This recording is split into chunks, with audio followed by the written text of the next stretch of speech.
Okay, so let me go to share my screen with you. And I want to open the undergrad survey data file, which includes the responses to a questionnaire by undergraduate students of a university, the CMU University. So I want to demonstrate here the calculation of descriptive statistics in two ways. One of the ways is using the data analysis toolpak. It's an add-in for Excel. It's found right here. Okay, and then the second option, I will just type in the functions, individual functions, Excel functions to calculate these statistics. So what I want to do first, I want to just pile my numerical variables together because I want to calculate the descriptive statistics just on the numerical variables. And it seems here, other than ID, I won't do anything on ID because it's not a numerical variable really, it's just the ID of the observation. So I have age of the student, GPA, salary expectation when they graduate, number of social networking sites they belong in, satisfaction with campus services, spending on textbooks, text messages sent within a month, and this variable basically indicates how much wealth would they have in order to consider themselves to be rich. Okay, and that's a highly variable. We will see the statistics for that. So just to show you first how to use the data analysis toolpak. And we invoke the data analysis toolpak from here. Okay. And if it's not in your system, you should go to File, Options, Add-ins, and choose the necessary add-in. Okay. And we want to use here Descriptive Statistics option. And selecting the Descriptive Statistics option, then now we have to highlight the area in our data. It's just 62 students grouped by columns, and we have a label in the first row. This is the variable name. If we don't have it, if we just have numbers, don't check this, but otherwise we should check it. So for the time being, I'm interested in the summary statistics. Okay. And when I press the button, and I will have these statistics given to me for each of those variables. Okay. Now we can actually make this look slightly better.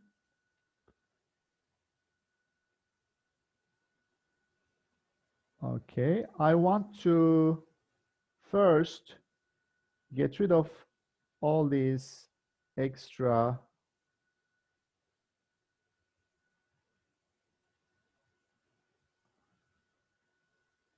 labels because I have those labels in the beginning anyway.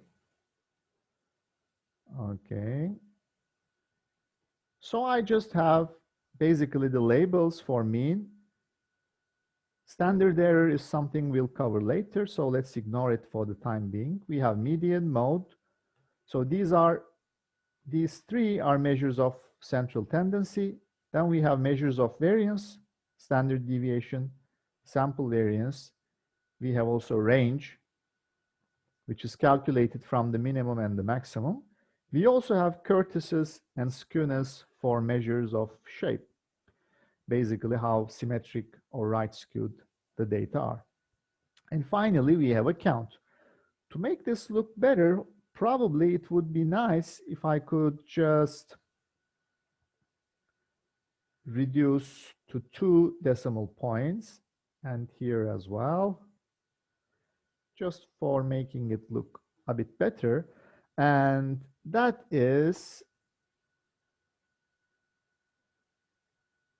Also, I can actually, in order for the names to show, I can automatically resize these the widths of those columns so that I have all my variables. So I have now all my variables here, and I have the summary statistics that we'll go over in this section. We don't have any formulas for here for the calculations because Excel calculated these and just gave us the values. Although it is possible we can calculate all these and the count too by using individual standalone Excel formulas. But so this is one demonstration of using the data analysis toolpak, and we have for each variable we have the mean value, average value. For GPA it's 3.13, salary expectation $48,000. Okay, number of text messages 240, and also we have the median, which is the middle value, the mode, most frequently occurring observation. Okay, so for social networking sites it was 1. Okay, for campus advisory satisfaction it was 4, and so on and so forth. We have also skewness, which is 0, means symmetric, and for example this wealth variable, it's 4.16, means it's highly right skewed. Okay, and we have minimum maximum values and the sum of the values and the range here. So let me just actually, I'll copy these, and we might also want to use the functions, Excel functions, in order to carry out these calculations. It might be more handy. So for example, here I'll use the age variable. Okay, so let me just highlight that and give it a name here. I'll give it a name. This is for easy reference. Okay, and then here, let's just do this by typing in the functions. For example, I can use the average function, and I can use average of age. And the highlight in blue shows what date I'm referring to. Okay, it's basically B2 to B63.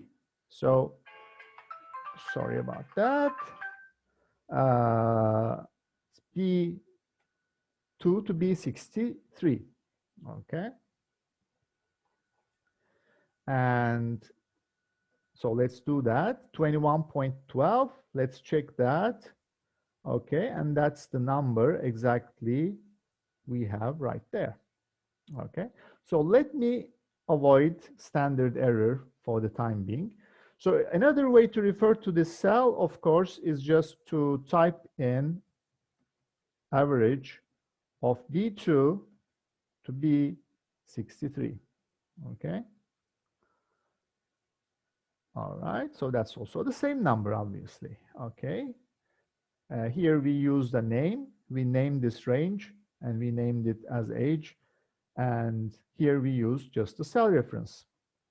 So the average value, adding all the values and dividing by, in this case, dividing by 62. So the median is the middle. So if we sort them and look at the value in the middle, and I can use the median function in Excel, just the median, and I can choose age again. So 21, this would be the value if we sorted these students, the person in the middle. So if we have 62 students, the person in the middle would be the student between 31st and 32nd. So that person in the middle has an age equal to 21. So we can also calculate the mode. Okay. And this is basically most frequently occurring value. Again, this is 21. Basically, if we count the values here under age, how many times 20 occurs, how many times 19 occurs, and etc. 21 is the most frequently occurring. And you see these are close, actually. So standard deviation, this is something we'll go over, and there are types of this, but the formula with its variance, it starts with standard STDEV, and you have certain variants, some of them from previous versions, some of them from newer versions, but okay, the P ending indicates the formula divides by the number of values. It's a population standard deviation formula. The S indicates that it divides by n-1, sum of squared differences from the mean. So I will choose here dot S, which is a sample standard deviation, and it's indicated right there. And again, I will choose it for age, and it's 1.43. Let's use also the variance, and again, the sample variance. Okay. Again, I'm just referring to this range as age because I gave it the name age. Okay, that's 2.4. Actually, that's the square of the sample standard deviation.